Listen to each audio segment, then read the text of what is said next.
Bonjour ou bonsoir à vous. On se retrouve aujourd'hui pour le 50e épisode de 3 minutes de culture. En ce jour, nous parlerons de deux pays slaves, deux pays frères, qui aujourd'hui se débattent sur des sujets historiques, culturels et civilisationnels.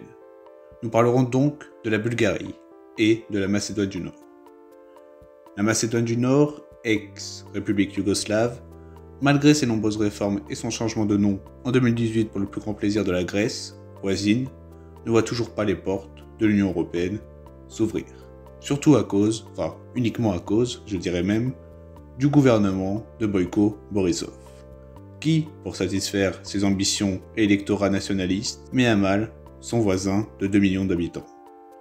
La Bulgarie qui a bloqué, donc, le 17 novembre 2020, le lancement officiel d'adhésion de Skopje à l'UE. Les éléments exposés par la Bulgarie sont tout d'abord civilisationnels et linguistiques. La 16e République de l'URSS, comme elle était surnommée lors de l'épopée communiste, veut que la Macédoine accepte que le macédonien, très proche linguistiquement du bulgare, ne soit reconnu comme un dialecte bulgare. Ce que la Macédoine, bien sûr, refuse. Parce que, évidemment, de faire de sa langue nationale qu'un dialecte, ce n'est pas très digne.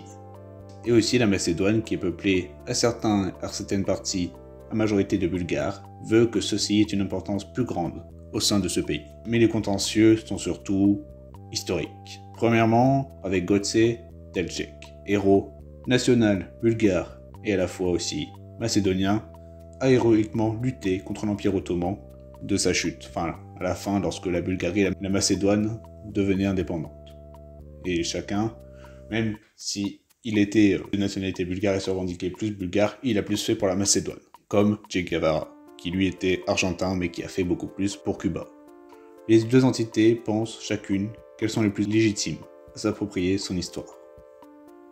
Il faudra choisir entre Tito et Bruxelles. Voilà ce qu'ont décrété les politiques bulgares du gouvernement.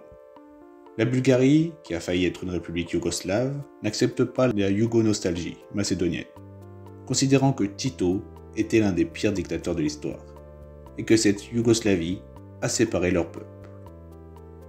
D'ailleurs, Skopje, ce qui irrite fortement Sofia, a décidé de miser au niveau du tourisme sur son passé yougoslave, en notamment créant un circuit touristique nommé Sur les pas du maréchal, et qui font le tour de toutes les architectures et toute l'histoire yougoslave en Macédoine.